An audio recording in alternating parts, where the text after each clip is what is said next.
나누겠습니다. 지금으로부터 약 2600년 전에 바벨론 제국의 남쪽의 관계수로 그발 강가에 한 유대인 남자가 엎드려져 있었습니다. 그의 이름은 에스겔입니다. 제사장 부시의 아들이었습니다. 그는 느부갓네살 바벨론 왕의 제2차 그 전투로 패배해서 유배 때 예루살렘에서 바벨론으로 끌려온 포로라고 했습니다. 그때 약 1만 명이 포로로 끌려오게 됩니다. 여러분, 고국의 언어로 기도하고 고국의 하나님을 섬기던 제사장 예비생이 이제 낯선 땅에 낯선 강가에 앉아서 있습니다. 고향 예루살렘의 성전의 냄새가 아직도 기억나고 아버지가 피우던 향도 기억이 날 것이고 레위인들이 부르던 시편의 노래들, 이 모든 것이 수천 킬로미터를 등진 채 남겨진 채 그는 이민자로서, 또 그냥 말이 좋아 이민자죠, 포로로서, 유배자로서 살고 있었습니다. 25살의 나이에 포로로 끌려오고 난 5년이 지난 뒤에 하나님이 그를 찾아오십니다. 북방에서 폭풍이 몰아치고 큰 구름과 불이 번쩍이고 그 속에서 생명들이 나타나고 바퀴가 굴러가고 수정 같은 궁창 위에 정옥 같은 보좌가 보이고 그 위에 하나님의 영광이 나타났습니다. 지난 시간에 봤던 내용이죠. 에스겔은 그 앞에 엎드려졌습니다. 완전히 무너지는 거죠. 영광의 무게 때문에 이렇게 완전히 눌렸다고 했습니다. 이것이 에스겔 1장의 모든 장면입니다. 그리고 2장이 시작됩니다. 하나님의 말씀하시죠. 인자야 일어서라, 내가 내게 말하리라. 오늘 이 본문을 통해서 에스겔은 원래 제사장이 되려고 했는데 이제 하나님은 이 자에게 정말로 제사장을 꿈꿀 수 없는 그 자리였지만 선지자, 예언자로 빚어지는 과정으로 만들어 주시고 그 과정에는 세 가지의 뚜렷한 계절이 있었습니다. 첫 번째는 말씀을 먹는 계절이었고요. 두 번째는 담대함과 충성함으로 세워지는 계절이었고, 세 번째는 들판에서 말없이 앉아 기다리는 계절이었습니다. 이 세 계절은요, 에스겔의 이야기만 아닙니다. 오늘 이 자리에 계신 우리 모든 성도님들, 저와 여러분의 모든 계신 여러분들, 성도의 부름을 받고 주님의 길에 서는 사람들의 모든 이들의 이야기이기도 합니다. 여러분과 크게 세 가지를 놓고 나누고 싶습니다. 첫 번째, 말씀의 내면화 작업이 있었다는 것입니다. 에스겔 2장 8절에 하나님께서 이상한 명령을 내리죠. 2장 8절입니다. 너 사람아, 내가 너에게 하는 말을 들어라. 너는 저 반역하는 족속처럼 반역하지 말고 입을 벌려서 내가 너에게 주는 것을 받아 먹어라. 하나님께서 환상을 보여주시면서 하나님께 펼치시자 두루마리, 영상에 보이듯이 두루마리 한 권이 나타납니다. 이 두루마리 한 권에는요, 앞뒤에 글씨가 빽빽하게 써 있습니다. 그 내용들을 보니까 애가, 슬픈 노래, 애곡, 그 다음에 재앙의 말들이었습니다. 이건요, 굉장한 이상한 현상입니다. 당시에 사람들이 글을 쓸 때 저런 두루마리에 글을 썼습니다. 그런데 두루마리에 쓰면은 늘 한 면만 씁니다. 한 면만. 한 면이 쓰면은 뒤에다 쓰지 않고 다음 장으로 넘어가는 거죠. 그런데 이 두루마리에는 앞뒤로 빽빽하게 적혀있는 두루마리였습니다. 즉, 심판의 말씀이, 하나님의 심판의 말씀이 넘쳐나서 한 면에 다 담겨지지 않는 것이라는 것입니다. 그리고 그것을 뭐래요? 그것을 먹으라고 말을 합니다. 먹으랍니다, 이것을. 여러분, 이 종이를 먹으라는 소리가 아니라 그 안에 있는 하나님의 말씀을 내 자신의 내면 깊숙한 곳까지 가져가라는 뜻입니다. 그래서 2장 8절에 보면 먹으라, 3장 2절에 보면은 입을 벌려라, 3장 3절에 보면 그것을 삼켜 배에 채워라 라고 말을 합니다. 그냥 두루마리에 적힌 하나님의 말씀을 들고 읽는 데에 그치지 말고 표시하고 배우고 안으로 소화하라 라는 명령입니다. 근데 그 먹는 내용이 썩 좋은 내용이 아닙니다. 애가와 애곡과 재앙과 심판입니다. 달콤한 말도 아니고 기가 막히고 따뜻한 사랑스러운 말도 아닙니다. 이스라엘이 이제는 지금 두 번의 맛보기로 포로 생활로 들어갔지만 이제 완전히 멸망할 것이라는 심판의 메시지였고, 전염병이 있고 기근도 있고 전쟁도 있고 포로가 될 것이라는 재앙의 메시지였습니다. 그것을 에스겔에게 먹으라고 말을 해요. 그리고 놀라운 일이 일어납니다. 에스겔 3장 3절입니다. 3장 3절. 나에게 말씀하셨다. 사람아, 내가 너에게 주는 이 두루마리를 먹고 너의 배를 불리며 너의 속을 그것으로 가득히 채워라. 그래서 내가 그것을 먹었더니 그것이 나의 입에 꿀같이 달았다. 여러분, 심판의 말씀으로 앞뒤 가득한 내용인데, 재앙의 내용인데, 심판의 내용이고 전쟁의 내용이고 전염병의 내용인데 꿀처럼 달았대요. 왜 그럴까요? 에스겔 이상한 사람일까요? 아닙니다. 왜 이런 역설이 있을까요? 심판의 내용이 갑자기 좋은 소식으로, 갑자기 사랑스러운 위로의 말씀으로 바뀐 게 아닙니다. 이 달콤함은 말씀을 받아들이는 행위, 거기 그 자체에서 오는 것입니다. 하나님의 뜻이 아무리 힘들고 버겁고 정말로 만도 안 되고 견딜 수 없는 심판이어도 그것을 자신의 것으로 받아들이고 삼키는 이 순종의 이 자체 행위가 달콤하다는 것입니다. 재앙의 말인데 그 안에는 여전히 생명이 들어있다는 것입니다. 처음에는 너무 하나님의 말씀이 나의 아픈 부분을 찔러서 굉장히 힘들고 아픈데 그것은 마치 백신처럼 내 영혼을 위한 것이기 때문에 그 다음부터는 아프지 않게 됩니다. 여기서 우리에게 주어지는 질문이 그것이에요. 오늘날 나는, 그리고 여러분은 과연 하나님의 말씀을 먹고 있는가? 아니면 단지 읽고 동의하거나 읽고 비동의하는 데에만 그치는가? 이 질문을 우리에게 던져지는 것입니다. 여러분, 이 두 가지는요 정말 다른 것입니다. 말씀을 보고 읽는 것은요 정보를 처리하는 행동입니다. 눈이 글자를 따라가고 뇌가 의미를 파악하고 이해가 완료되면 페이지를 넘깁니다. 그런데 말씀을 먹는다는 것은 나의 신경세포 하나하나에, 나의 감정 구조 속에, 나의 가치관과 모든 반응 방식에 스며들게 하는 것입니다. 다시 말해서 말씀을 단순히 뇌에 채우는 것이 아니라 나의 존재에 채우는 것이 말씀을 먹는 것이다. 그렇게 말씀을 먹게 되면요 어떤 작용이 일어나냐? 내 속에서 내면화 작업이 일어납니다. 여러분, 내면화 작업이 일어나면 어떨까요? 내가 화가 났을 때 갑자기 말씀이 떠오릅니다. 두렵고 불안한 순간에 하나님의 약속의 말씀이 떠오릅니다. 내 밑에서부터 강력한 하나님의 말씀이 움직여지는 게 느껴집니다. 내 감정을 다뤘던 기존 방식에서도 크게 영향을 미칩니다. 이게 말씀에 내면화됐을 때 일어나는 현상이에요. 이렇게 같은 하나님의 말씀이라도 내가 직접 먹어서 이를 씹어서 소화시켜서 내면화된 말씀이 진짜 내 말씀이 되는 것입니다.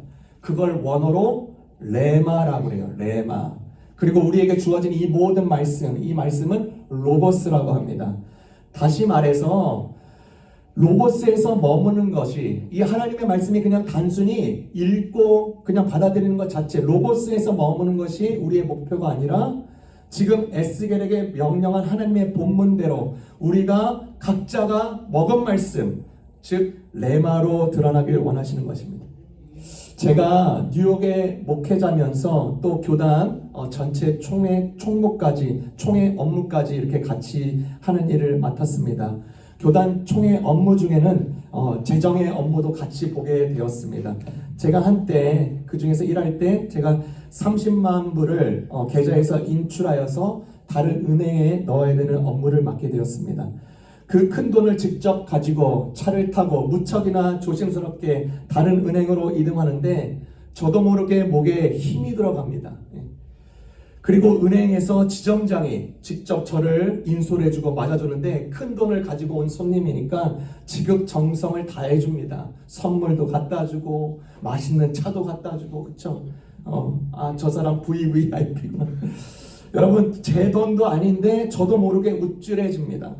그리고 그 모든 돈을 계좌에 다 넣는 순간에 금세 예전의 모습으로 돌아가는 것이죠. 돈이 주머니에 있을 때는 뭔가 대단한 것처럼 느꼈는데 돈이 빠져나가고 보니까 힘이 빠지는 거예요. 여러분, 말씀이요 정말 내 것이 되었는가, 아니면 빠져나가지 않고 정말 내 속에 있는가 하는 것은 정말로 신앙생활에 있어서 너무나도 중요한 문제입니다. 어떻게 이 모든 하나님의 말씀이 로고스가 내 것, 레마로 될 수 있을까? 여러분 마태복음 13장에 예수님께서 힌트를 주셨습니다. 씨 뿌리는 비유에서 나오죠. 거기는 같은 농부가 같은 씨를 뿌립니다. 네 곳에 뿌립니다. 길가, 돌밭, 가시떨기, 옥토입니다. 똑같은 씨를 똑같은 농부가 뿌렸어요. 절대 차별이 없었습니다. 대조가 없었습니다. 그런데 앞에 세 군데 길가, 돌밭, 가시떨기에 뿌려진 씨앗은 새가 와서 쪼아먹고 태양빛에 말라버리고 가시덤불로 인해서 생명의 기운이 막혀서 죽어버리고 말았습니다. 그런데 좋은 밭에 뿌려진 씨앗은 30배, 60배, 100배의 열매를 거두게 됩니다. 여러분 이 네 가지의 차이점 잘 아시죠? 왜 세 것 가운데 이 앞에 세 것 가운데 이 세 곳의 씨앗은 다 죽어버리고 좋은 밭에 뿌려진 씨앗만 열매를 맺습니까? 좋은 밭은 그 씨를 삼켰기 때문입니다. 좋은 밭이 그 씨를 완전히 먹은 것입니다. 길가는요 씨를 절대로 삼킬 수 없습니다. 돌밭도 씨앗을 받기는 하는데 삼킬 수 없어요. 가시떨기 위에 떨어진 씨앗도 마찬가지입니다. 그런데 옥토는 씨를 삼킵니다. 자기의 것으로 먹었어요. 그 의미입니다. 흘려버리는 게 아니라 뺏겨버리는 게 아니라 기운에 막혀버리는 게 아니라 내가 그 씨앗을 삼킴으로 내 속에 말씀이 간직하게 될 때 그때 그 말씀이 역사되는 것입니다. 여러분 저는요 목회자이기 때문에 남들보다 더 성경을 봐야 되고 더 먹고 소화시키는 작업이 더 많이 필요합니다. 당연합니다. 주석을 읽고요 여러 가지 책을 읽고 찾고 개요를 잡고 적절한 예시가 어떻게 더 쉽게 설명할 수 있을지 고민하고요 생각합니다. 글을 썼다가 퇴고하고 자료를 정리합니다. 매주 그렇게 해요. 이 과정 가운데 이 모든 과정은 두루마리를 손에 든 행위인 것입니다. 손에 든 행위예요. 이 모든 과정은. 목회자도요 여기에 멈추기가 너무나도 쉽습니다. 겉으로 보기에는 아무런 문제없는 설교일 수 있습니다. 어느 성도가 이렇게 질문할 수 있어요. 목사님은요 원래 하던 거니까 더 쉽겠네요. 뭘 말씀에 대한 소화력도 있으니까요 금방 되겠네요. 그렇게 질문할 수 있겠죠. 정말 그럴까? 어느 목사님이 영성신학자인 유진 피터슨 씨와 면담을 했습니다. 이제 서로의 근황을 묻고 이제 자신들의 목회와 철학을 이제 이야기하는데 유진 피터슨 박사님이 이 목회자에게 그렇게 묻습니다. 목사님, 설교 준비 열심히 하시죠? 네, 설교 준비 열심히 합니다. 목사님은 성경을 읽으시는데 설교하시기 위해서 읽으시죠? 그 목사님이 그렇게 말해요. 네, 맞습니다. 네, 그 박사님이 그렇게 말을 해요. 목사님, 성경은요 하나님을 사랑하기 위해서 성경을 읽는 거예요. 그 목사님이 저도 마찬가지. 저는 성경을 볼 때 설교를 준비하기 위해서 그 마음이 더 컸거든요. 그런데 그분은 하나님을 사랑하기 위해서 성경을 보는 거죠. 목회자인 제가요 이 하나님의 말씀을 직접 먹지 않은 채 열심히 그것을 설명하고 나열하고 먹지도 않은 음식을 설명하는 것으로 만족하면, 그리고 그 설교 자체 준비만을 위한 과정으로 그쳐버린다면 그건 절대로 레마가 될 수 없는 거고 내면화가 될 수 없는 것입니다. 목회자에게도 똑같은 도전이라는 것입니다. 내가 하나님을 더욱더 사랑하기 위해서 그 말씀을 붙잡아보고 씨름해보고 내 현실과 타협이 되는지 한번 도전도 해보고 그 말씀 한번 견뎌보고 마침내 이게 정말 다르구나 라고 고백하는 것이 그 말씀을 삼켜 배를 채우는 행위이다. 여러분 요즘 시대는요 모든 게 다 빠릅니다. 빠르게 처리하고 빠르게 소비하는 시대입니다. 유튜브 쇼츠로 다 보고 릴, 틱톡 30초 만에 임팩트 없으면 그냥 뱉어버리고 넘겨버립니다. 그러나 말씀의 내면화는 30초로는 절대 불가능합니다. 시간을 요구합니다.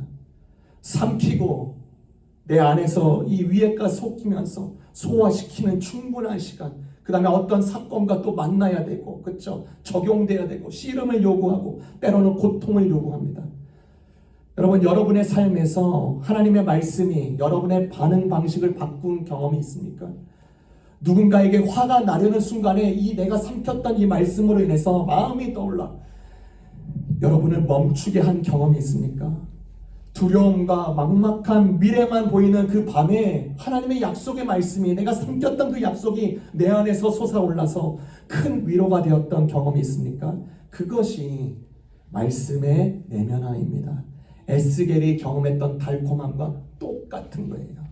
두 번째, 우리에게 무엇을 말하는가? 담대함의 근원과 충성이 뭐라는 것입니다. 충성이 어디 있는가?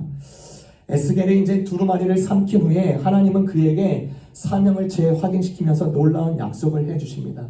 3장 8절에서부터 9절입니다. 3장 8절에서부터 9절. 내가 내 얼굴도 그에게 얼굴과 맞먹도록 억세게 만들었고 내 얼굴에도 그들의 얼굴과 맞먹도록 새 가죽을 씌웠다. 내가 너의 이마를 바위돌보다 더 굳게 하여 금강석처럼 만들어 놓았다. 그들은 반역하는 족속이니 너는 그들을 두려워하지 말고 그들의 얼굴 앞에서 떨지도 말아라. 지금 이 말은 지금 이스라엘 남아있는 사람들이, 지금 고국에 남아있는 사람들이 어떤 사람인지를, 그리고 바벨론 포로로 잡혀온 사람들이 어떤 사람인지를 잘 설명해 줍니다. 2장 3절에서 4절에서 봤듯이 굳은 얼굴, 완악한 마음, 그들은 가시 같고 전관위에 앉은 것 같은 사람이라고 묘사를 합니다. 그들의 얼굴은 심히 단단해요. 쇠가죽을 쓴 것 같이 단단해요. 포로를 신세를 했으면 조금 더 마음이 유해져야 되는데 오히려 더 완강해지고 고집센 모습들. 그러나 하나님은 더욱 너를 강하게 하실 것이다. 에스겔에게 이렇게 약속하십니다. 여러분, 에스겔의 이름의 뜻은 하나님이 강하게 하신다라는 뜻입니다. 그의 이름에 걸맞게 하나님은 지금 에스겔을 강하게 하셔서 담대하게 하시겠다고 말씀하십니다. 금강석처럼 너를 강하게 하시겠다고 약속하십니다. 금강석은 구약시대 때 가장 단단한 물질이었습니다. 아무리 강력한 돌도 이 금강석에 다 부서지고 맙니다. 하나님은 이 에스겔을 세우시고 부르시면서 마주하는 자들이 마치 가시와 같고 전갈 같고 굳은 얼굴과 쇠가죽으로 무장한 자들이라고 하지만 이것은 미리 하나님께서 알려주셔서 심리적으로, 이 에스겔이 심리적으로 또 영적으로 무장할 수 있도록 미리 준비시켜 주십니다.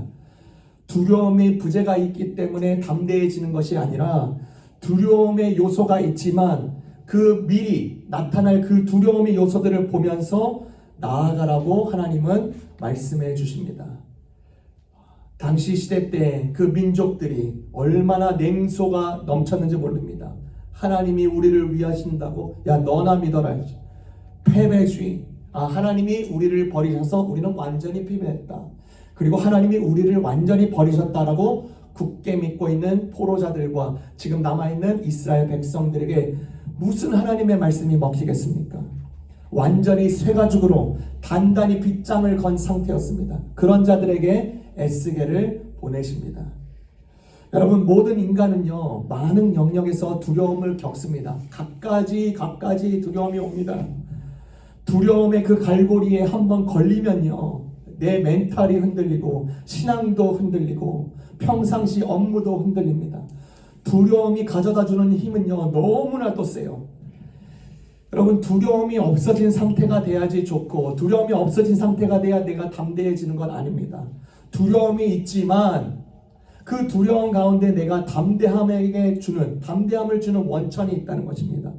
누구는요 그 원천을, 담대함을 주는 원천을 누구는 권력이라고 말을 하고, 누구는 나에게 담대함을 주는 원천은 돈이라고 말을 하고, 누구는 나의 지혜를 담대함의 원천이라고 말을 하고, 누구는 나의 담대함의 원천을 연줄이라고 말을 합니다. 그런데 결국 나도 어찌할 수 없는, 아무도 해결 못한 두려움에 잡힐 때에도 분명히 있습니다. 분명히 있어요. 그럴 때 누구를 붙잡겠습니까? 성경에서 등장하는 많은 인물들 중에 정말로 훌륭한 인물들이 많이 있습니다. 크고 존경하는 인물들을 뽑자고 하면 당연히 다윗을 많이 뽑습니다. 그가 한 일을 생각하면 너무나도 큰 일을 많이 했습니다. 두려움을 극복한 일, 아주 대표적인 일이 있죠. 골리앗과 싸움을 들을 수 있습니다. 그런데 저는 이 다윗을 생각할 때 진짜 큰 두려움을 건너뛰었던, 극복했던 꼽자고 하는 일을 뽑자면, 그가 거느리고 있었던 국가들의 그 홀스요. 말들의 힘줄을 끄는 것입니다. 한 마리, 100마리 아닙니다. 1000마리, 수천 마리, 수만 마리를 끊었습니다. 당시 왜 그렇게 끊었는가? 당시 다윗은 2대 왕으로서 엄청난 성과를 거뒀습니다. 땅의 지경도 점점 넓혀지고 있었습니다. 외부의 나라뿐만 아니라 국내 이스라엘 모든 사람들은 이 다윗의 절대 신임이 가득했습니다. 국가가 부강해지고 커지면 커질수록 다윗은 이런 생각이 드는 것입니다. 이렇게 잘 나가다가 내가 하나님을 잃어버릴지도 모르겠다. 그게 그에게 큰 두려움이었습니다. 하나님을 잃어버리게 하는 내가 큰 권력이 있는데, 하나님을 잃어버리게 할 수도 있는 내가 큰 힘을 가졌는데, 내가 하나님을 잃어버릴 수도 있는 이 큰 군사력을 가졌는데, 이 모든 것이 하나님의 선물이고 하나님의 귀한 선한 것이지만 삑다선을 타면 금세 하나님을 아래에 둘 것 같은 두려움이 이 다윗 마음에 있었습니다. 그래서 그는 국가 경영을 위한 최소한의 말을 살려두고 나머지 모든 말의 힘줄을 끊어버립니다. 전쟁의 패배에서 끊어진 게 아니라 직접 끊어요. 직접. 대단한 결정입니다. 이런 담대함을 누가 줍니까? 하나님을 의식하고 하나님을 의지한 자만이 할 수 있는 것입니다. 여러분, 말의 수가 적어졌잖아요. 그렇죠? 그러면 국가 재정적으로, 국가 국방력으로 마이너스가 될 것 같은데 오히려 그 전보다 더욱더 큰 나라가 됩니다. 놀라운 비밀이에요. 여러분, 지난 몇 주 전에 동계 올림픽 가운데 아직도 잊혀지지 않는 경기가 있죠. 최가원 선수 해프 스노우보드 경기였습니다. 해프 사이즈 파이프 스노우보드입니다. 여러분 다 보셨을 것이, 당시 17세 소녀였습니다. 그 소녀는 선수는 클로이 킴, 자기가 롤 모델로 삼았던 그 자도 같이 동 경기에 출전했습니다. 그래서 사람들이 클로이 킴, 이 2세 선수가 또 다른 금메달을 딸 거냐, 아니면 최고의 유망주인 이 최가원 선수가 이제 딸 거냐, 이제 기대를 모았습니다. 저는 속으로 이 최가원 선수가 3등 안에만 들었으면 좋겠다라고 응원을 했습니다. 드디어 이제 최가원 선수가 등장해서 보드를 힘차게 밀면서 이제 자신의 퍼포먼스를 시작합니다. 첫 번째 롤, 두 번째 롤 하면서 이제 세 번째 때 어마어마한 실수가 나옵니다. 그 실수가 너무나 컸습니다. 한 번 이게 롤 탈 때 4m 이상 올라갑니다. 4m요. 그런데 그 4m까지 뛰어올린 그 선수가 목 부분으로 떨어져가지고 거의 쓰러져서 일어나지 못하게 됐습니다. 해설자들도 갑자기 비명을 질렀고요. 저도 와이프도 너무나 깜짝 놀랐습니다. 너무나도 큰 사고였죠. 많은 의료진과 스태프들이 근처에 다 몰렸습니다. 한참이 지났는데도요, 업데이트가 오지 않아요. 계속 쓰러져 있습니다. 지금 세 차례가 주어지는데 첫 번째 시도만에 그랬으니까 이건 보나마나 끝이라고 생각했고, 불구가 안 되면 천만 다행이다라고 모두가 생각했습니다. 이제 그 밑에서 코치와 팀 멤버들, 리더들이요, 기권을 내면서 선수가 안전하기를 바랄 뿐이었습니다. 15분 정도 지났을 때 그 선수가 이제 겨우 앉은 상태에서 상체를 조금 움직였습니다. 그리고 어딘가에 전화를 해요. 자기의 아버지에게 전화를 합니다. 모르겠어요. 그때 전화기가 허용이 되나 봐요. 아빠한테 전화를 해요. 그 내용을 들어보니까 나중에 다 전달된 거죠. 아빠, 다리에 힘이 없어. 다리에 힘이 안 들어가. 큰일 난 거죠, 이제. 마비 상태로 온 건가. 아빠가 이제 듣자니, 이제, 그래, 너 괜찮니? 한번 일어나 보고 그 추후를 한번 생각해 보자. 여러분, 다리가 거의 마비될 정도였는데 그 선수가 조금 움직일 때마다 조금씩 다리에 힘이 들어가더래요. 그걸 느꼈습니다. 그래도 코치와 그 팀 닥터는, 리더들은요, 기권이 맞다고 하는데 그 선수의 아버지는, 야, 전화 중에 그래도 너가 4년 정말 죽을 힘을 다해서 준비했는데 마지막까지 한번 해보자, 그러는 거예요. 코치랑 아빠랑 바뀐 것 같아요. 내 딸이라면 기권시킵니다. 근데 그 선수가요, 이미 수많은 연습으로 인해서 이미 17살 나이에 허리에 철심이 어마어마하게 박혀있는 상태입니다. 4m의 높이에서 지금 목 부분으로 떨어져가지고 평생 불구가 될 뻔했는데 또 하라는 건 이건 말이 안 되는 것입니다. 그런데 아빠는 한 번 더 해보자. 한 번 더 해보자. 최가운 선수가 다시 한번 툴툴 털어놓고 정말 아빠의 말이 정말로 이해가 안 되는데 그 경기를 그 두 번째 시도로 이어가기가 죽기보다도 하기 싫었대요. 왜냐하면 자기가 크게 다친 경험, 수술받았던 경험이 그 강한 트라우마가 생각이 나더래요. 나 이거 못할 것 같은데 그거 다시 겪을까봐 도저히 못할 뻔했는데 아빠의 그 말 한마디 때문에 다시 시도하게 됩니다. 한 번 더 해보자. 한 번 더 해보자. 두려움이 있고 트라우마가 있고 또 사고 안 난다는 보장이 없는데 그 말 한마디 때문에 끝까지 갑니다. 그렇죠? 그리고 놀랍게도 금메달을 땁니다. 여러분이 생기는 온갖 두려움에 휩싸일 때, 트라우마가 생길 때, 그것이 생각날 때 여러분 어떤 음성을 붙들겠습니까? 나를 담대하게 하는 힘은 어디에 있습니까? 내 트라우마를 딛고 다시 한 번 더 시도하게 하는 동력은 어디 있는 것입니까? 에스겔에게 하나님은 똑같이 얘기하고 있는 것입니다. 에스겔아, 해보자. 한번 해보자. 내가 널 강하게 할 거야. 그리고 나서 에스겔이 하나님께 받은 임무 역할은 파수꾼임을 설명해 줍니다. 우리 말씀은 안 봤는데 한번 볼까요? 3장 16절입니다. 3장 16절에서부터 21절 제가 읽습니다. 이래가 지난 다음에 주님께서 나에게 말씀하셨다. 사람아, 내가 너를 이스라엘 족속의 파수꾼으로 세운다. 그러므로 너는 내가 하는 말을 듣고 나를 대신하여 그에게 경고하여라. 가령 내가 악인에게 말하기를 너는 반드시 죽을 것이다 라고 할 때에 너가 그 악인을 깨우쳐 주지 않거나 그 악인에게 와서 말로 타일러서 그가 악한 길을 버리고 떠나 생명이 구원받도록 경고해 주지 않으면 그 악인은 자신의 악한 행실 때문에 죽을 것이지만 그 사람의 죽은 책임은 내가 너에게 묻겠다.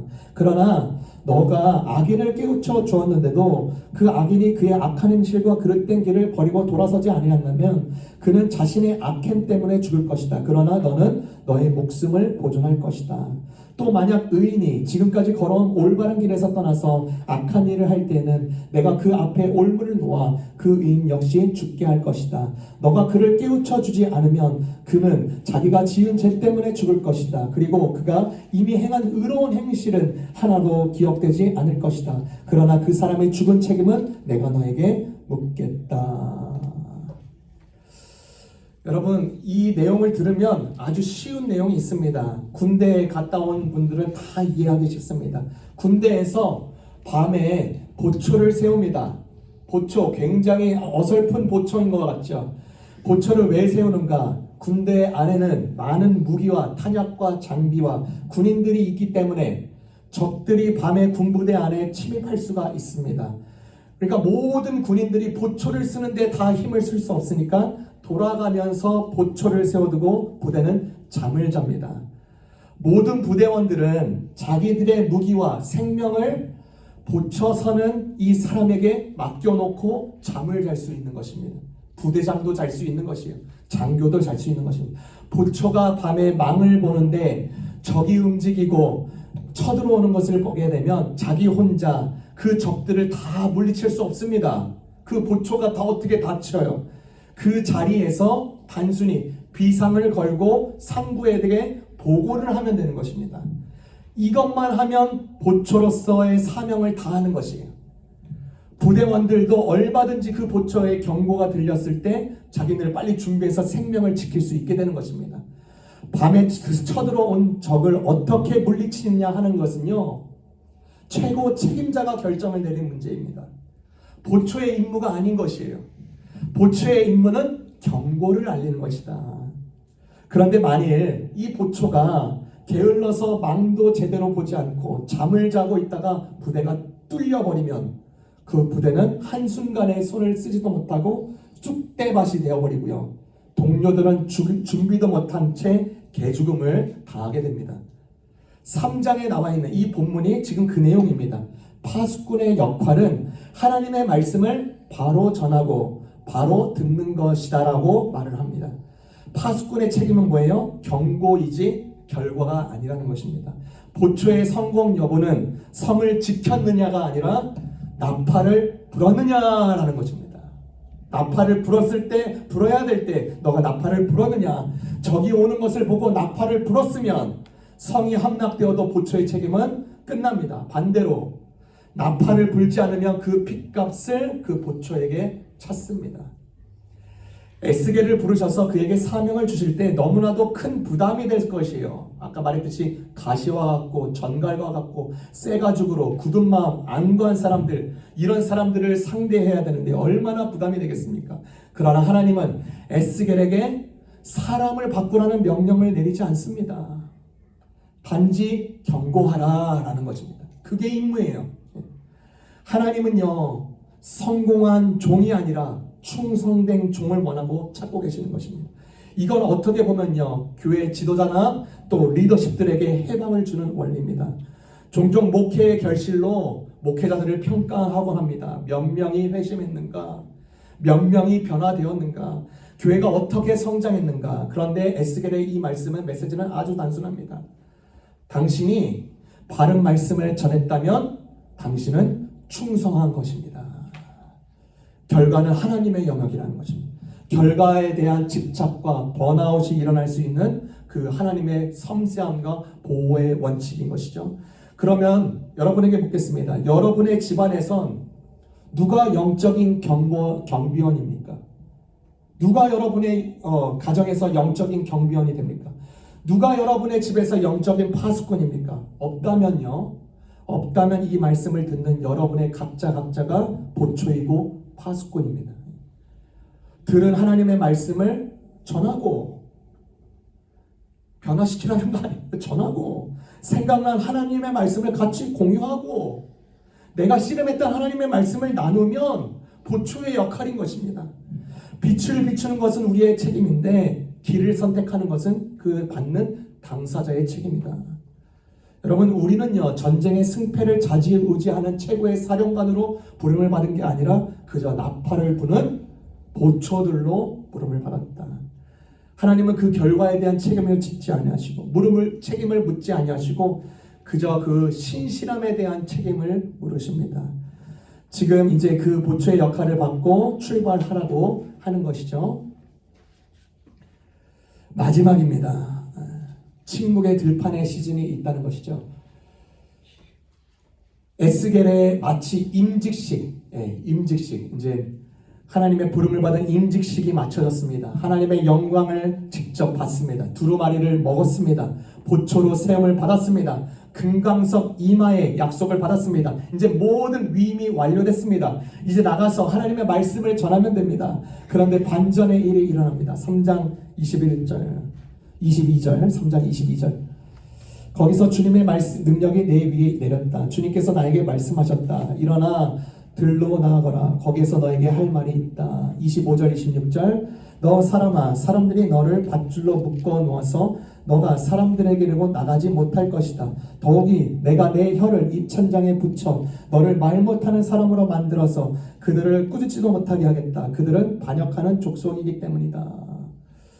여러분, 위임받고 지금 임직받은 예언자 에스겔이 7일간 아무것도 하지 못한 채 앉아 있습니다. 하나님은요, 임직되고 무장된 이 에스겔이 사람들에게 묶이는데 허용까지 해버립니다. 경고하는 보초 역할을 하라고 이렇게 명하셨으면서 왜 그의 입천장이 붙어서 벙어리가 되게 합니까? 왜 매이도록 합니까? 왜 줄에 묶이도록 합니까? 여러분, 수영을 잘하는 사람들을 잘 알 것입니다. 수영을 못하는 사람이요, 강물에 빠져 허우적거리면 살려달라고 온갖 발버둥을 다 칩니다. 혼자 다 물 먹는 것처럼 난리칩니다. 그런데 그를 건져낼 수 있는 만큼 아주 뛰어난 수영을 잘하는 사람이 그것을 보고 가만히 있습니다. 가만히 있어요. 그러다가 물에 빠진 사람이 탈진해서 이제 거의 죽기 직전에 그때 가서 건져줍니다. 이를 본 사람들이 왜 진작에 가서 건져주지 않았냐고 물지만 그 사람이 답하죠. 허우적거릴 때 구조하러 들어갔다가는 그 힘으로 나를 붙잡아서 그렇게 되면 둘 다 죽습니다. 오히려 허우적거리는 사람이 힘이 다 빠진 뒤에야 들어가야 100% 그의 몸을 돕는 자에게 자신에게 맡기게 되어서 끌려 나올 수 있고 생명을 구할 수 있다는 것이죠. 하늘의 임직식을 끝내서 에스겔에게 7일간 조국의 동포의 환상 중에 보게 하시고요. 침묵하게 하시고 얼이 빠지게 하시고 들판으로 부르십니다. 왜 그럴까? 내 패기와 내 스스로의 동기부여로 이것은 시작되는 것이 아니라 하나님의 슬픔이 에스겔의 슬픔과 합일되고 하나님의 분노가 에스겔의 고뇌와 합일되고 하나님의 열심이 에스겔의 동력이 되는 시간이 필요하기 때문입니다. 침묵되고 묶여지고 입이 붙어서 무능력해지는 것이 아니라 그것은 사실 가장 강력한 준비였습니다. 내가 억지로 해야 될 말, 내가 만드는 말이 만들어지는 시간이 아니다. 여러분, 예수님조차도 광야의 시간을 가졌습니다. 모세는 40년, 아브라함은 25년, 요셉은 13년, 에스겔은 7일입니다. 여러분, 우리에게 침묵의 들판이 어디 있습니까? 침묵의 들판. 여러분이 이민자로서 처음 왔을 때를 한번 생각해 보세요. 이민 초기 몇 년이 침묵의 들판이 될 수 있습니다. 언어도 모르고 언어는 계속 부딪히고 돌아가는 시스템마다 모두가 낯섭니다. 그 시간이 무의미하게 느껴집니다. 무의미하게. 그러나 하나님은 그 침묵의 들판에서 나를 만들어 가시고 계셨습니다. 여러분, 교회 사역 몇 년이 침묵의 들판일 수 있습니다. 열심히 섬겼는데 반응이 없습니다. 기도했는데 응답이 느립니다. 전도했는데 열매도 보이지 않습니다. 그 시간이 실패처럼 보입니다. 그런데 그 시간은 사실 하나님이 뿌리를 내리게 하는 시간입니다. 자녀가 신앙을 떠난 것처럼 보이는 시간이 침묵의 들판일 수 있습니다. 기도해도 변화조차 보이지도 않고 말해도 오히려 더 듣지도 않고 그 시간이 절망이고 허망처럼 느껴집니다. 여러분, 서로 다양한 들판의 시즌이 여러분에게 다 있습니다. 그런 자들에게 권해드립니다. 지금 아무것도 되지 않는 것처럼 느껴질지라도 하나님은요, 그 침묵의 시간에 절대적으로 일하십니다. 씨앗이요, 땅속에 있을 때는요, 우리 눈에 절대로 보이지 않습니다. 그러나 그 시간에 뿌리를 내립니다. 반드시 뿌리 내립니다. 오히려 내가 묶여서 하나님의 일이 더 수월하게 되는 경우가 훨씬 더 많습니다. 매임을 통해서 하나님은요, 일하실 수 있음을 직접 이 에스겔에게 그 모습을 보여주는 것입니다. 몸이 묶이고 혀가 입천장에 달라붙어서 말도 못하는 에스겔, 여러분 상상이 되십니까? 그래도 일이 됩니다. 하나님이 하시기 때문에 되는 것입니다. 내가 너무 설쳐서, 내가 너무 나의 것으로 가득 차서 오히려 일을 그르치는 경우가 더 많은 경우가 많습니다. 기다리는 법을 배우고 실제로 그렇게 기다려야 됩니다. 그래서 에레미야 애가 3장 26절, 사람이 여호와의 구원을 바라고 잠잠히 기다림이 좋도다. 시편 37편 7절의 말씀, 너는 잠잠히 여호와를 바라고 기다리라. 오늘 우리는요, 에스겔의 이 이야기를 통해서 예언자로 빚어지는 새 계절을 봤습니다. 첫 번째 계절, 말씀을 먹는 계절입니다. 두루마리를 삼키는 것은 하나님의 말씀이 나의 혈관 속으로, 나의 가치 속으로, 나의 구족 속으로, 나의 감정 속으로, 나의 의식 속으로 계속해서 내려오게 하는 것입니다. 그것이 달지 않을 것처럼 느껴질지라도 먹어보면 꿀처럼 달다는 것을 발견하게 됩니다. 그 말씀의 내면화로서 나의 인생의 전반에 진정한 신앙과 사역이 시작될 수 있는 것입니다. 두 번째 계절, 담대함으로 세워지는 계절이죠. 가시와 전갈 앞에서 두려워하는 것은 너무나도 당연합니다. 그러나 하나님은요, 에스겔에게 금강석 이마를 주시겠다고 약속하십니다. 그 담대함의 근거는 내 안에 절대로 생겨나지 않습니다. 나를 보내신 하나님 안에 있습니다. 파수꾼의 충성은 결과가 아니라 행위로, 경고로 측정됩니다. 경고했다면 충성된 자인 것입니다. 세 번째 계절, 들판에 앉아 있는 계절입니다. 위임을 받고도 즉시 하나님의 일을 시작되지 않는 계절 있습니다. 말없이 고통 속에 이민생활 이렇게 끝까지 가야 돼 라고 앉아 있어야 되는 계절들이 갖가지로 생길 수 있습니다. 그런데 그 시간은 실패가 아니라 하나님이 뿌리를 내리는 시간이기 때문에 우리는 소망할 수 있는 것입니다. 에스겔의 이야기는요, 꼭 우리 이민자의 이야기와 꼭 닮아 있습니다. 고향을 떠난 낯선 땅에서 그발 강가에서 에스겔은요 하나님을 만났습니다. 그리고 그 낯선 땅이 하나님의 사역지가 되었습니다. 여러분의 낯선 땅도 하나님의 사역자입니다. 이 도시가, 이 공동체가, 여러분의 가정이, 이 삶이 들판이면서 동시에 사역지이다. 그래서 먹으세요. 먹으세요. 하나님의 말씀을 먹으세요. 달지 않을 것 같아도 삼켜보면 꿀보다 단 이 말씀을 먹으십시오. 그리고 서세요. 두려움 앞에서도 계속 서시고 하나님이 당신을 계속 금강석같이 강하게 붙들어 주실 거예요. 그리고 기다리라. 7일을 기다리십시오. 아니 누구에겐 3년이 될 수 있고, 아니 누구에겐 7년이 될 수 있고, 아니 누구에겐 17년의 기다림이 될 수도 있습니다. 하나님의 손이 그 가운데서도 여전히 저와 여러분을 힘있게 붙들고 있음을 기억하시기 바랍니다. 그리고 반드시 하나님의 말씀이 여러분에게 이루어질 것이에요. 7일 후에 여호와의 말씀이 내게 임하니라. 아멘. 기도하겠습니다.